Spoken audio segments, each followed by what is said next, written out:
건초 더미를 사세요. 이 말은 제 말이 아니고요. 존 보글 뱅가드 회장, ETF 만드는 회사의 회장님이시니까 건초 더미 안에서 바늘을 찾지 말고 그냥 ETF 사세요. 이제 이런 말입니다. 지금은 업종별로도 이제 ETF가 많기 때문에 오늘 또 제가 말씀드리는 음악 산업에 대해서 그것을 접목하신다면 도움이 되실까 이렇게 생각을 합니다. 네, 안녕하세요. 김한진 이코노미스트입니다. 이번 시간은 올해 주목해야 될 투자 유망 산업에 대한 말씀을 드리려고 합니다. 주도 업종을 잘 선택한다면 정말 투자가 편하죠. 마치 에스컬레이터에 그냥 올라타는 혹은 무빙워크에 올라탄다고 할까요? 순방향 투자가 되는 거죠. 뒷바람을 받듯이. 그래서 이제 주도주가 무엇인지 그런 힌트를 발견해야 되는데요. 첫 번째는 4차 산업혁명이라는 것이 시작이 됐습니다. 2010년 이후에 인터넷 환경이라는 인프라가 깔렸고, 그 다음에 스마트폰이 등장했고, 최근에 이제 AI 생태계가 조성되면서 이렇게 조금씩 더 이렇게 그 4차 산업 본질 쪽으로 지금 들어가고 있는 것 같습니다. 이러한 측면에서 혁신 산업의 생태계가 굉장히 변화무쌍할 것이다 라는 것에 대해서 부정할 분들은 아마 없을 것 같습니다. 과거에는 산업의 재고 출하 사이클 이런 것들이 중심이 돼서 경기가 업앤다운을 이뤘는데, 지금은 혁신을 주도하는 몇몇 기업들이 경기 자체를 다 쥐락펴락할 수 있다라는 것이 굉장히 큰 차이점이고요. 그러다 보면 경기 사이클이 굉장히 불규칙할 것 같아요. 그리고 전통 경제학자들이 예측하기에 굉장히 까다로운 경기가 앞으로 펼쳐질 가능성이 높고요. 그 다음에 개도국보다는 혁신성장 4차 산업에서 실력이 조금 한 단계 높아진 그러한 미국이 상당히 유리한 헤게모니를 쥐고 가면서 이 경기를 주도할 것이다 라는 것이고, 이 4차 산업혁명은 조금 간단하지 않은 게 미중 패권과 연결이 돼 있고, 그 미중 패권의 이면에는 산업 패권도 있지만 군사적인 패권이 있는데, 이 AI를 비롯한 4차 산업 지금 진행되고 있는 이러한 산업 헤게모니는 군사적으로도 굉장히 중요하거든요.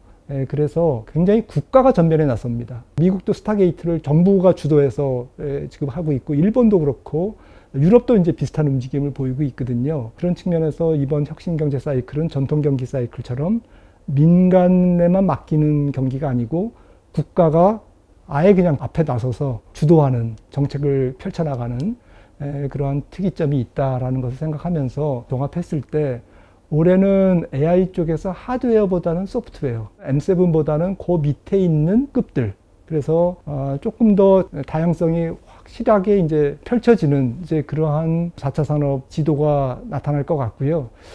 그 중에서 이제 AI라는 이제 엔진을 어떻게 활용하느냐.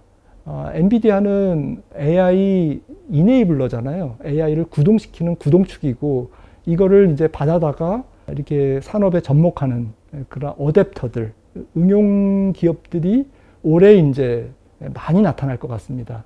다양한 분야에서 재고 관리라든지 광고라든지 교육이라든지 유통이라든지 여러 가지 분야에서 나타날 것 같고, 그래서 거기에서 좀 성과를 나타내는 기업들을 관심을 갖는 게 좋을 것 같다라는 거고요. 또 AI라는 엔진을 누구랑 접목합니까? IoT라는 개념 아시죠? 그러니까 하드웨어랑 접목해야 됩니다. 자동차가 될 수도 있고 로봇이 될 수도 있고 가전이 될 수도 있는 거죠. 그래서 로봇 산업 같은 경우도 올해 굉장히 큰 전환기가 될 것 같아요. 관련주들이 많이 지금 들썩들썩이고 있지만, 조금 더 집중해서 또 지속적으로 우리가 관심을 가져야 될 부분이 또 로봇 산업 아닐까라고 생각을 합니다. 두 번째, 미국이 지금 민간 소비가 GDP의 70%이지 않습니까? 제가 볼 때는 이게 계속 내려올 것 같아요. 얼마나 내려올 거냐? 그럼 미국의 제조업 비중은 GDP에서 18%인데 일본까지는 아니더라도 독일 GDP에서 25%까지는 올라갈 것 같습니다. 그래서 한 7%포인트가 만약에 올라간다면 미국의 그 민간 소비 비중은 조금 낮아지고, 상대적으로 민간 소비 사이즈 자체가 낮아지는 게 아니라 투자와 소비의 비중이 바뀌는 거죠, 조금씩. 그러니까 미국의 공장을 지어라고 지금 계속 윽박지르고 있잖아요. 거기서 이제 공급망이 굉장히 많은 변화가 생길 거예요. 예를 들자면은 미국 땅에다가 막 이렇게 공장을 지으면 부품이 필요합니다. 중간재가 필요합니다. 자본재가 필요합니다. 적성국가한테는 서로 거래를 안 하겠다고 선언을 할 뿐만 아니라 무역이 차단되겠죠. 그러면 믿을 만한 우방국에게 손을 내밀 수밖에 없다. 저는 이 트럼프 2기 때 바이든 정부 때보다 우리나라의 이 글로벌 공급망의 변화로 인해서 수혜를 받는 산업의 범위가 훨씬 넓어질 가능성이 있다라고 생각합니다. 단지 보조금을 받는 걸로 끝이지 않고 비록 6만 5천 달러의 높은 1인당 GDP 국가의 공장을 지어서 비용적인 측면에서는 우리가 손해를 많이 보겠지만 상대적으로 보조금을 안 받아도 중국이 혹은 다른 나라가 또 실력이 못 갖춰진 그러한 국가들이 이러한 공급망에 참여하지 않음으로 인해서 우리가 받는 수혜 산업들이 늘 가능성이 있다라고 생각을 하고 있고요. 그 대표적인 게 조선업도 될 수도 있는 거고요. 뭐 군사적인 산업이지만 그 다음에 전력기기, 반도체, 그리고 반도체 장비 여러 가지가 있는 거죠. 그래서 중간재 부분, 산업재 부분에서 우리가 또 철강도 있을 수 있고요. 이런 부분에서 우리가 좀 공급망의 수혜를 받는 산업이 있을 수 있다라는 거고요. 밑에 이제 중국은 상대적으로 이제 위로 올라갑니다. 그래서 미국과 중국이 조금 이제 가까워집니다. 중국은 이제 소비가 는다라는 얘기잖아요. 중국은 대의존도가 낮은 경제 구조, 좀 안정된 중진국 성장 모형을 조금 더 완성시키려고 노력을 하겠죠. 그러다 보면 중국의 내수 사이즈는 커질 겁니다. 그러면 중국의 물건을 파는 소비재 기업들이 분명히 스타가 나올 거라는 거죠.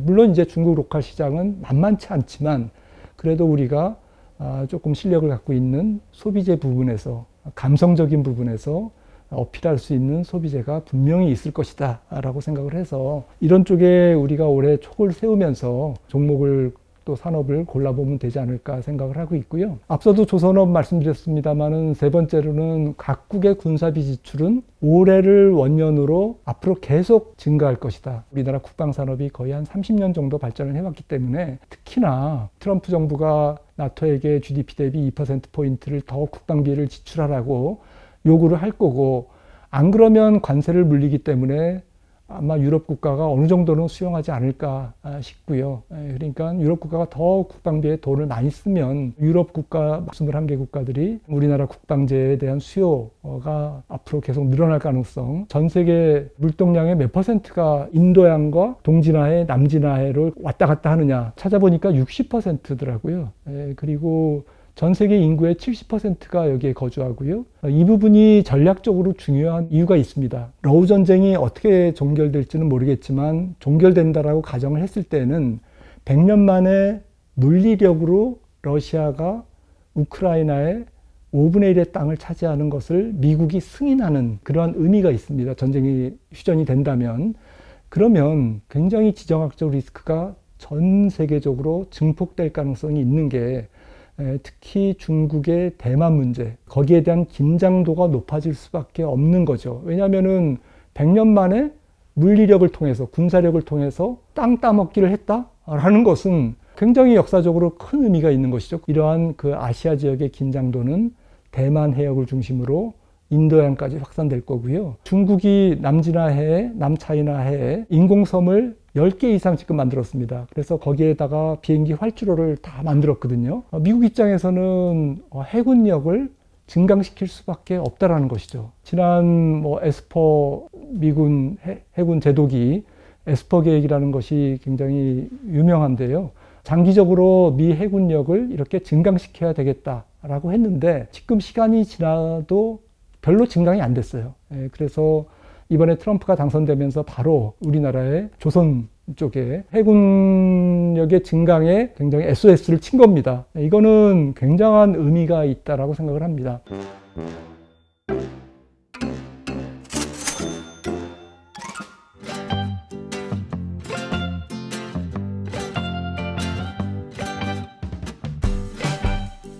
또 유망산업을 보면 저는 고령화 산업은 지금부터 본격적으로 꽃을 피우는 산업이 아닐까라고 생각을 합니다. 왜냐하면은 65세 이상 인구가 전 세계적으로 2050년까지 8억 명이 증가하거든요. 북반구에 잘 사는 국가에서 우리나라를 비롯해서 또 중국의 고소득층 그리고 유럽 이런 지역에서 고령화가 지금 진행되고 있기 때문에 소비력이 있는 시니어층이라는 거죠. 그래서 이제 바이오 산업이라든지 또 바이오와 신약 개발과 AI의 결합이라든지 이런 부분들이 굉장히 속도감 있게 진행될 가능성이 있고, 국내 실버 산업 규모만 해도 굉장히 급증하죠. 1차 베이비 부모와 지금 소득이 훨씬 더 높고 자산 능력이 높은 2차 베이비 부모가 동시에 고령화의 길을 걷기 때문에 국내 실버 산업은 폭발적으로 성장할 수밖에 없다라고 이제 우리가 봐야 될 것 같고요. 다섯 번째는 기후의 변화입니다. 트럼프가 당선이 돼서 기후와 관련된 산업은 뭐 예를 들어서 재생에너지 이런 산업은 이제 맛이 간 게 아닌가라고 생각을 하실지 모르겠지만, 트럼프는 4년밖에 집권을 못하는 거고요. 그리고 미국도 전체적인 산업, 특히 기업들이 개별적으로 추진하는 신재생 에너지 혹은 에너지 믹스의 변화, 국가적으로 에너지 믹스를 변화시키거나 조금 더 탄소를 적게 배출하는 노력이라든지 이런 것들은 국제 협약이 계속 지속되기 때문에, 비록 미국이 파리 기후협정을 탈퇴했다 하더라도 이거는 민간 중심으로 계속될 수밖에 없고 되돌아갈 수는 없는 그런 추세적인 아젠다이기 때문에, 제 생각에는 지금 보시는 에너지 섹터별 세계 이산화탄소의 배출 절감을 2050년까지 이렇게 추진하기 위해서는 풍력, 그 다음에 태양광, 그리고 원자력, 이러한 이산화탄소를 적게 배출하는 그런 에너지원들의 수요는 계속 증가할 수밖에 없다. 이 추세가 바뀌는 건 아니다 라고 생각을 하시면 될 것 같고요. 트럼프 때문에 관련주들이 만약에 크게 하락했다, 그러면 그 중에서 환경과 관련된 또 기후와 관련된 기업들을 좀 찾아보시면 좋을 것 같습니다. 지금 보여드리는 차트는 사실은 오렌지 주스나 뭐 코코아나 뭐 이런 가격이 굉장히 최근에 뭐 2배, 3배 이렇게 올랐습니다. 또 인도에서 많이 생산되는 티라든지 이런 것도 가격이 많이 올랐는데, 2023년, 24년 연속해서 아주 뜨거운 기후가 여름에 계속되다 보니까 깍지벌레가 생겨가지고 농작물들의 이제 뿌리를 갉아먹고 줄기를 갉아먹고 해서 작황이 굉장히 부진했다고 합니다. 그래서 관련된 가격이 런던 선물시장이나 시카고 선물시장에서 거래되는 이러한 식품료의 선물 가격이 굉장히 크게 오른 것을 확인하실 수가 있고요. 관련된 ETF를 굉장히 조금 눈여겨보실 필요가 있어요. 이 기후 문제가 해소될 가능성은 없지 않습니까? 그 다음에 이제 아까도 원자력을 말씀드렸는데, 우라늄 선물 가격이 심상치가 않습니다. 2050년까지 지금 원자력 새로 건설되는 게 한 500기 정도 가까이 된다고 하죠. 그래서 기존의 원자력도 이제 지금 노후돼 가지고 계속 새로운 원자력 발전소로 개최되고 있고, 또 탈원전을 다시 탈출해서 친원전으로 이제 정책을 바꾸는 국가들이 세계 주요 국가 중에 한 10개가 넘습니다. 선진국이. 그래서 우라늄 수요도 계속될 것이다 라는 측면에서 이런 기후와 환경과 관련된 그러한 산업들 혹은 원자재를 관심 있게 보셔야 될 것 같고요. 여섯 번째로는 히든 챔피언과 문화 콘텐츠 산업에 우리나라의 강점이 있다. K-팝을 따라 부르고 이제 그러지 않습니까? 삼양식품 같은 경우가 시가총액이 이렇게 5조까지 성장할 줄이야 누가 알았겠습니까? 기타 마지막으로 주목할 자산들이라고 한다면 많이 올랐지만 금이죠. 앞으로도 추세적으로는 계속 올라갈 수밖에 없다. 지금 이 차트를 보시면서 어떤 걸 느끼시나요?